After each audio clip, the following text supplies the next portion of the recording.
Okay, so the next book that I'm going to start reading, since I finished Other Terrors yesterday, is called Horrorstòr, and it's by Grady Hendrix. Grady Hendrix has some great books out there, including one I have on my shelf back here, which is called The Final Girl Support Group. Another one I'm really looking forward to reading, but I think this one is going to be awesome.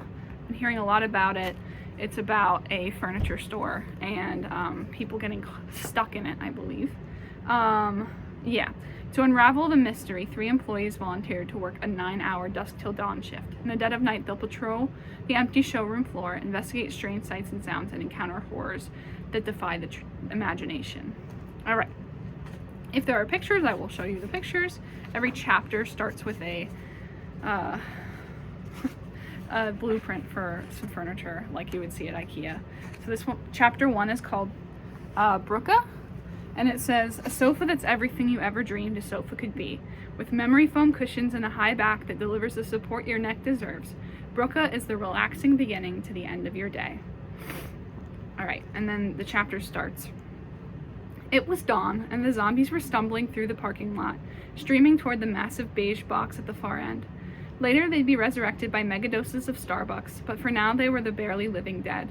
Their causes of death differed: hangovers, nightmares strung out from epic online gaming sessions, circadian rhythms broken by late night TV, children who couldn't stop crying, neighbors partying till 4 a.m., broken hearts, unpaid bills, roads not taken, sick dogs, deployed daughters, ailing parents, midnight ice cream binges. But every morning, 5 days a week, 7 during the holidays, they dragged themselves here to the one thing in their lives that never changed, the one thing they could count on come rain or shine or dead pets or divorce: work. Orsk was the all-American furniture superstore in Scandinavian drag, offering well-designed lifestyles at below IKEA prices, and its forward-thinking slogan promised a better life for the everyone, especially for Orsk shareholders who trekked to company headquarters in Milwaukee, Wisconsin every year to hear how their chain of IKEA knockoff stores was earning big returns. Orsk promised customers the everything they needed in the every phase of their lives, from Balsik candles to Gutevel rocking chairs. Sorry about that. The only thing it didn't offer was coffins. Yet, Orsk was an enormous, heart-pumping 318 partners, 228 full-time, 90 part-time, through its ventricles in a ceaseless circular flow. Every morning, floor partners poured in to swipe their IDs, power up their computers, and help customers size the perfect Nabble cabinets, find the most comfortable Musk beds, and source exactly the right Lagnia water glasses. Every afternoon, replenishment partners flowed in and restocked the self-service warehouse, pulled the picks, refilled the impulse bins, and hauled pallets onto the market floor. It was a perfect system, precision engineered to offer optimal retail functionality in all 112 Orsk locations across North America and in its 38 locations around the world. But on the first Thursday of June at 7:30 a.m. at Orsk location 00108 in Cuyahoga County, Ohio, this well-calibrated system came grinding to a halt. The trouble started when the card reader next to the employee entrance gave up the ghost. Store partners arrived and piled up against the door in a confused, chaotic crowd, helplessly waving their IDs over the scanner until Basil, the deputy store manager, appeared and directed them all to go around the side of the building to the customer entrance. Customers entered Orsk through a towering 2-story glass atrium and ascended an escalator to the second floor, where they began a walk of the labyrinthine showroom floor designed to expose them to the Orsk lifestyle in the optimal manner, as determined by an army of interior designers, architects, and retail consultants. Only here was yet another problem. The escalator was running down instead of up.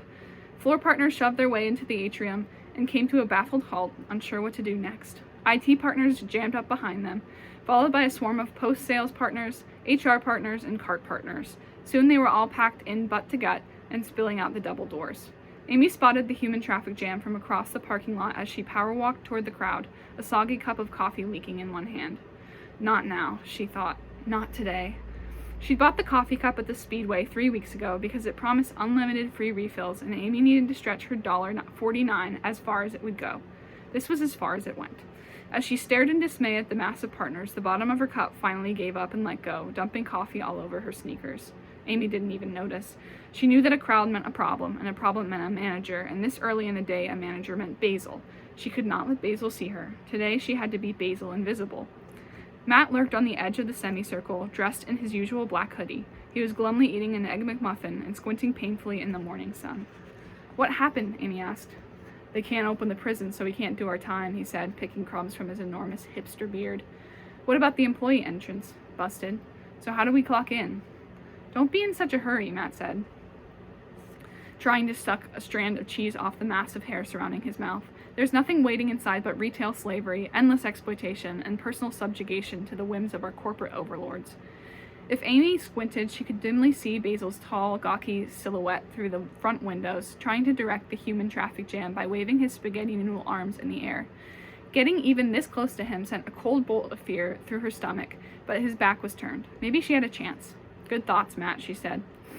Seizing her moment, Amy ninja'd her way through the crowd, ducking behind backs, stepping on toes, and slipping into open spaces. She entered the atrium and was immediately enveloped in the soothing embrace of Orsk, where it was always the perfect temperature, where the rooms were always perfectly lit, where the piped-in music was always the perfect volume, where it was always perfectly calm. But this morning the air had an edge to it, the faint scent of something rancid. "I didn't think this escalator could run in reverse," Basil was saying to an operations partner who was pounding on the emergency stop button to no effect. "Is this even mechanically possible?" Amy didn't stick around to find out. Her sole objective for the day, and for the next several days, was to avoid Basil at all costs. As long as he didn't see her, she reasoned, he couldn't fire her. The Cuyahoga store had been operational for just 11 months, but it was already an open secret that it was falling short of corporate sales expectations. The failure wasn't due to a lack of customers. On weekends especially, the showroom and market floor were packed with families, couples, retirees, people with nowhere else to go, college kids and their roommates, new families with their new babies, grim-faced couples buying their first sofas, a legion of potential customers clutching maps, bags stuffed with lists of model numbers written on sticky notes, with torn-out pages from the Orsk catalog, credit cards burning holes in their pockets, all of them ready to spend. Yet for some inexplicable reason, sales weren't hitting projections. Amy had transferred to Cuyahoga from the Youngstown store 50 miles away. Initially, she was okay with the move. She lived halfway between the two locations, and her commute hadn't changed. But after 11 months in Cuyahoga, she'd had enough. She filed a transfer request to get back to Youngstown. And now the computers at Orsk Regional were chewing over the paperwork. Help was on the way, if only she could last a few more days. The problem was Basil, the newly appointed deputy store manager. A tall black guy with perfect posture and dry clean work shirts, he'd been targeting Amy ever since his promotion. He was always coming into her shop to second-guess her decisions and offer advice she didn't want. She knew he was building an HR case against her, accumulating a long list of missteps and failures. When the staff cuts came, and everyone knew cuts were coming, you could sense a weird sort of tension in the air. Amy knew she would be at the top of Basil's list. So she was on her best behavior while her transfer request made its way through the system. She arrived on time every day. She smiled at customers and didn't blink at last-minute schedule changes. She made sure her uniform, beige polo, blue jeans, Chuck Taylor sneakers, was impeccable. She fought her natural tendency to talk back. And most important, she steered clear of Basil, determined to stay off his radar. With a high-pitched mechanical scream and the shredding of gears, the escalator came to a halt, then reversed direction. Basil tried to pat the operations partner on the back, while the operations partner tried to high-five Basil. The result was awkward. "Way to live the ethos, man," Basil cheered, clapping a few times. Then the crowd of floor partners funneled onto the slotted steps, ascending to the second-floor showroom. Rather than follow everyone and walk right past Basil, Amy decided to go the long way. Defying the intentions of an entire think tank of retail psychologists, she walked backward through Orsk, starting at the rear, the checkout registers, and moving clockwise through its entire digestive tract toward its mouth, the showroom entrance at the top of the escalator. Orsk was designed to move customers counterclockwise, keeping them in a state of retail hypnosis. Going the opposite way felt like walking through a carnival spook house with all the lights turned on. The effect was ruined. She ran past the registers and down the massive central aisle of the self-service warehouse, with its soaring 50-foot ceilings and towers of shelves. Flat-packed furniture rose up on tiers of industrial shelving, disappearing into the misty distance down endless gray rows. A bleak, prefabricated city built of cardboard and 14-gauge steel, the warehouse loomed over her for 41 belittling aisles before she reached the sudden drop in ceiling height that marked the border crossing onto the market floor.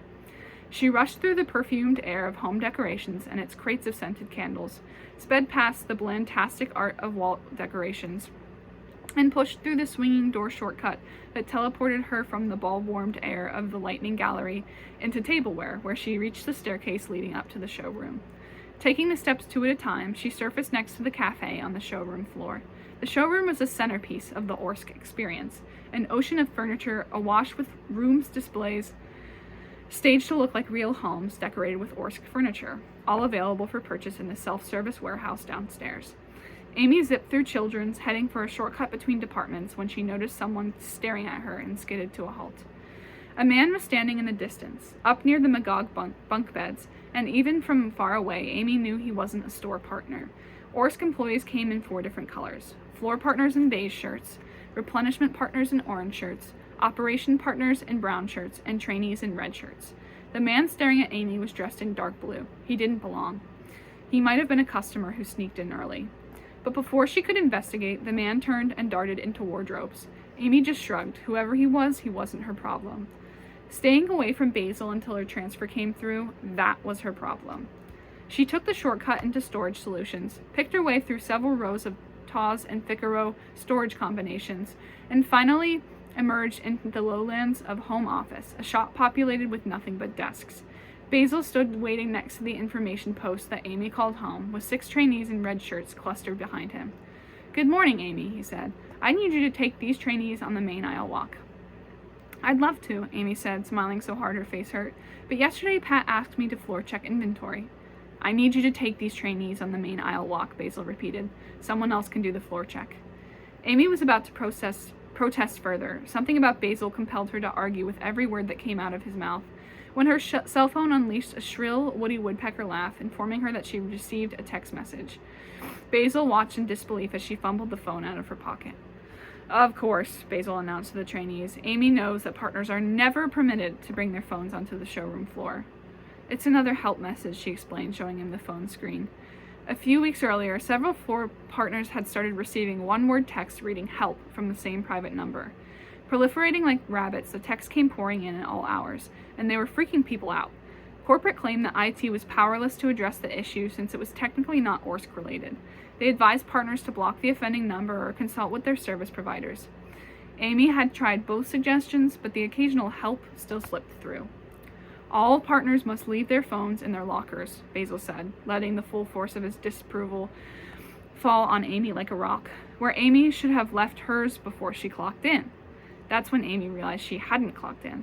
She was essentially working for free until she could sneak back to the time clock and swipe her ID. She didn't dare mention this now, not with Basil already writing her case. Amy would honor the first commandment of keeping her job. Do not look like an idiot in front of anyone who can fire you. "All right, everybody," she said, forcing a smile for Basil and controlling her panic. "My name is Amy, and this is the showroom floor. This is where every new customer begins their relationship with Orsk, so it's where we'll start too. The store is 220,000 square feet, and our customers navigate the floor plan using the bright and shining path." She pointed to a series of big, friendly white arrows on the floor. "It's designed to take a customer from entrance to checkout in the optimal manner. There are shortcuts throughout the store, and I'll show you those when we get to them." Amy had given this speech so many times she was barely paying attention. Instead, she was thinking about Basil and all the reasons she disliked him. It wasn't because he was 3 years younger and 5 promotions ahead of her, and it wasn't that he was skinny and geeky, all shoulder blades and elbows, a taller Urkel from Family Matters. And it wasn't the endless stream of phony, inspirational corporate speak that flowed out of him all day long. No. Amy's problem with Basil was that he acted like he felt sorry for her, like she was his charity case, like she required extra attention, and that made her want to punch him in the face. The typical customer spends 3.5 hours on their first trip to Orsk, and most of that time is spent up here in the showroom. Our focus here is aspiration, not acquisition. We want to teach customers how elegant and efficient their lives can be if they're fully furnished with Orsk. The bright and shining path encourages them to take their time and exposes them to a range of furniture possibilities. This is where we show them that although they came here for a Genofacte nesting table, it would look so much better next to a Renifleur floor lamp. Basil had wandered off, apparently satisfied that she wouldn't screw up the tour. Amy walked backward on the path, and the trainees followed like a string of red-shirted ducklings. "There are 2 kinds of shopper at Orsk," she continued. those who buy nothing and those who buy everything. But the serious shopping doesn't happen until they get downstairs to the market floor, where they'll encounter what we call open wallet areas. These are designed to put customers under maximum retail stress. The goal is to get them to open their wallets and buy something, even a light bulb, because once we crack their wallets, they will spend, on average, $97 per visit.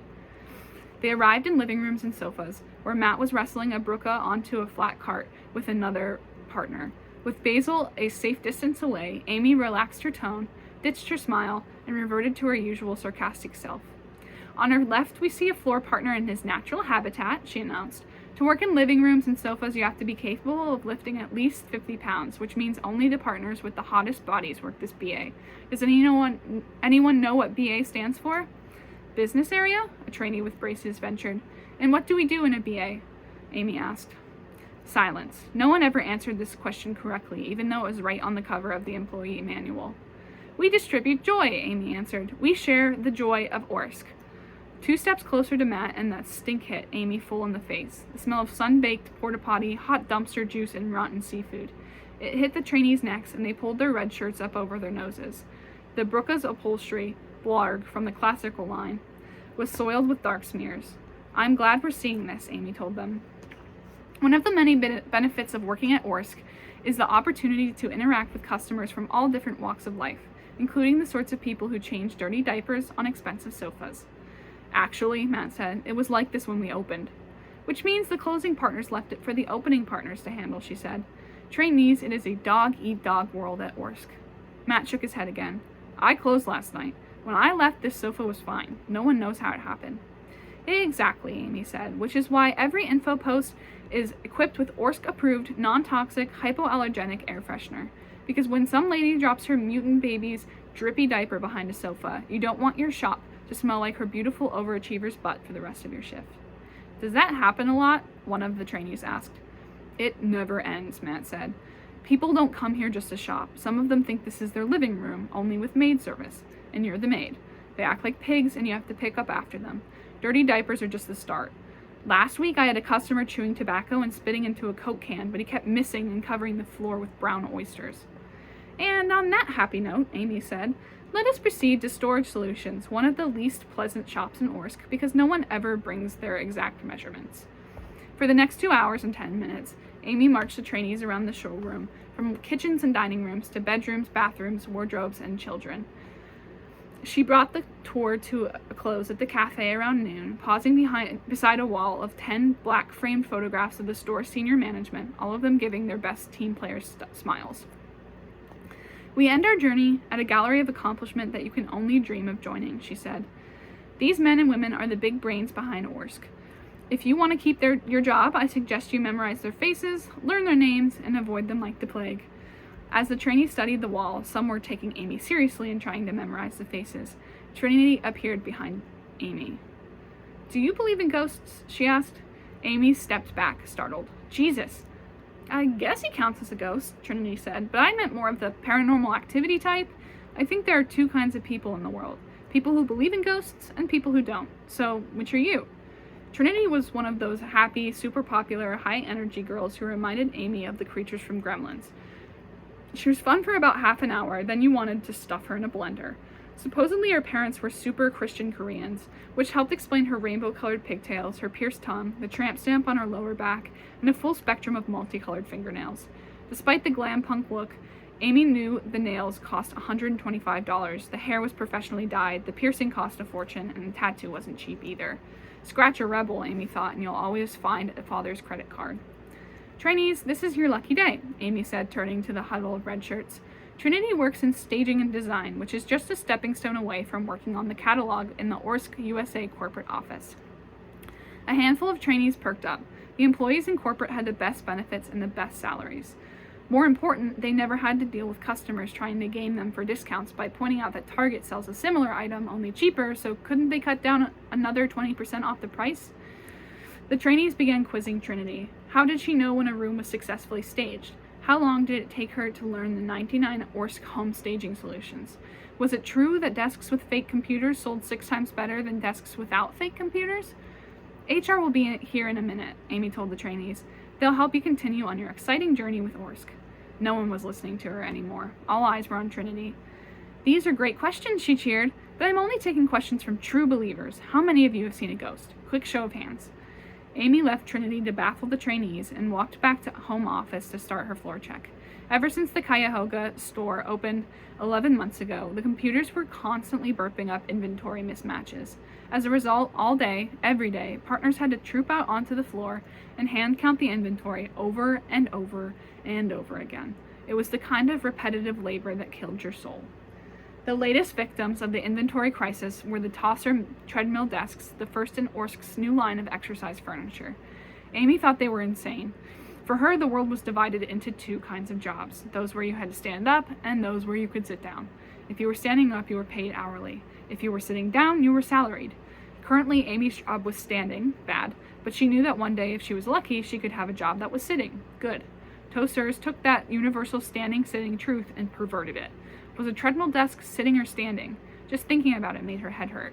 She was standing at her info post, pulling the inventory checklist when Trinity suddenly reappeared. "Gah!" Amy yelped. "I forgot to tell you, Basil wants to see you in the motivation room, closed-door coaching, and you know what that means." Amy's face went numb with panic. "Did he say anything else? Did he tell you why?" "Isn't it obvious?" Trinity said, grinning. "You are so fired." And that is the end of chapter 1, Brooke. Next chapter I'll go over in the next video is Dritzek. These words are going to be hard for me to pronounce, so please just bear with me. But so far I'm really liking it. I kind of knew that I would because it's supposed to be like a comedy horror, and I do appreciate like the lighter writing of a comedy horror when horror is typically like, I don't know, it can be so stuffy. Even like Stephen King, who I think writes in a way that is really easy to get through, even though it might not be the best at times, it can still be kind of hard to trudge through the parts that seem less important, especially like the beginning when you're getting a lot of exposition and not a ton of action. I mean, obviously the exposition's super important, so you need to be paying attention, which is why books like these are some of my favorites. So next video I'll do is chapter 2, and I hope that you tune in. Thank you. Bye.